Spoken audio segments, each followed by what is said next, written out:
सुकून वाली नोक झोंक। इन 60-65 साल के अंकल आंटी का झगड़ा ही खत्म नहीं होता। एक बार के लिए सोचा मैं अंकल और आंटी से बात करूं। क्यों लड़ते हैं हर वक्त, आखिर बात क्या है। फिर सोचा मुझे क्या, मैं तो यहाँ 2 दिन के लिए आया हूँ। मगर थोड़ी देर बाद आंटी की ज़ोर ज़ोर से बड़बड़ाने की आवाज़ें आई तो मुझसे रहा नहीं गया। ग्राउंड फ्लोर पर गया तो मैं देखा अंकल हाथ में वाइपर और पोछा लिए खड़े थे। मुझे देखकर मुस्कुराए और फिर फर्श की सफाई में लग गए। अंदर किचन से आंटी की बड़बड़ाने की आवाज़ें आ रही थी। कितनी बार मना किया है बुढ़ा, फर्श की धुलाई मत करो, पर नहीं मानता।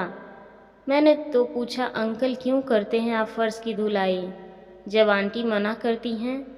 अंकल बोले बेटा फर्श धोने का शौक़ मुझे नहीं है, इसे है। मैं तो इसलिए करता हूँ ताकि इसे न करना पड़े। ये सुबह उठकर ही फर्श धोने लगेगी, इसलिए इसके उठने से पहले ही मैं धो देता हूँ। क्या? मुझे बड़ा आश्चर्य हुआ। अंदर जाकर देखा आंटी किचन में थी। अब इस उम्र में बूढ़ों की हड्डी पसली कुछ हो गई तो क्या होगा, मुझसे नहीं होगी खिदमत। आंटी झुंझला रही थी। पराठे बनाकर आंटी सिलवट्टे पर चटनी पीसने लगी। मैंने पूछा आंटी मिक्सी तो है, फिर सिलवट्टे पर क्यों? तेरे अंकल को बड़ी पसंद है सिलवट्टे की पिसी चटनी, बड़े शौक़ से खाते हैं। दिखाते यही है कि उन्हें पसंद नहीं। उधर अंकल भी नहा धोकर फ्री हो गए थे। उनकी आवाज़ मेरे कानों में पड़ी। बेटा इस बुढ़िया से पूछ रोज़ाना मेरे सैंडल कहाँ छिपा देती है।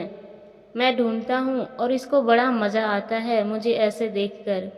मैंने आंटी को देखा, वो कप में चाय उड़ेलते हुए मुस्कुराई और बोली हाँ मैं ही छिपाती हूँ सैंडल, ताकि सर्दी में ये जूते पहनकर ही बाहर जाए। देखा नहीं कैसे उंगलियाँ सूज जाती हैं इनकी। हम तीनों साथ में नाश्ता करने लगे। इस नोक झोंक के पीछे छिपे प्यार को देखकर मुझे बड़ा अच्छा लग रहा था। नाश्ते के दौरान भी बहस चली दोनों की। अंकल बोले थैला दे दो मुझे, सब्जी ले आऊं? नहीं कोई ज़रूरत नहीं थैला भर भर कर सड़ी गली सब्जी लाने की। आंटी गुस्से से बोली अब क्या हुआ आंटी? मैंने आंटी की ओर सवालिया नज़रों से पूछा और उनके पीछे पीछे किचन में गया। 2 कदम चलने में सांस फूल जाती है इनकी। थैला भर सब्जी लाने की जान है क्या इनमें? बहादुर से कह दिया है कि वह सब्जी वाले को भेज देगा। मॉर्निंग वॉक का शौक़ चढ़ाया है बूढ़ों को। मुझे भी साथ में ले जाते तो पूछ उनसे क्यों नहीं ले जाते, चुपके से चोरों की तरह क्यों निकल जाते हैं। आंटी ने ज़ोर से मुझसे कहा मुझे मज़ा आता है इसलिए जाता हूँ अकेले। अंकल ने भी ज़ोर से जवाब दिया। अब मैं ड्राइंग रूम में था। अंकल धीरे से बोले रात में नींद नहीं आती है तेरी आंटी को, सुबह ही आँख लगती है। कैसे जगा दूँ इसे चैन की गहरी नींद से, इसलिए चला जाता हूँ गेट बाहर से बंद करके। इस नोक झोंक पर मुस्कुराता हुआ मैं वापस फर्स्ट फ्लोर पे आ गया। कुछ देर बालकनी में देखा अंकल आंटी के पीछे दौड़ रहे हैं। अरे कहाँ भागी जा रही हो मेरे स्कूटर की चाबी लेकर, इधर दो चाबी। हाँ नज़र नहीं आता, पर स्कूटर चलाएंगे, कोई ज़रूरत नहीं है, ओला कैब कर लेंगे हम।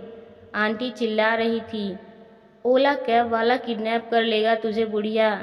हाँ कर ले, तुम्हें तो सुकून हो जाएगा। अंकल और आंटी की ये बेहिसाब नोक-झोंक तो कभी खत्म ही नहीं होने वाली थी। मगर मैंने आज समझा था कि इस तकरार के पीछे छिपी थी इनकी एक दूसरे के लिए बेशुमार मोहब्बत और फिक्र। मैंने आज समझा था कि वो प्यार नहीं जो कोई कर रहा है, प्यार वो है जो कोई निभा रहा है। आशा करती हूँ आपको ये कहानी पसंद आई होगी। इस कहानी पर आपकी क्या राय है हमें कमेंट करके ज़रूर बताएं। कहानी पसंद आई हो तो लाइक और शेयर करना ना भूलें। चैनल पर नए हैं तो प्लीज़ सब्सक्राइब करें। कहानी सुनने के लिए आपका बहुत बहुत धन्यवाद।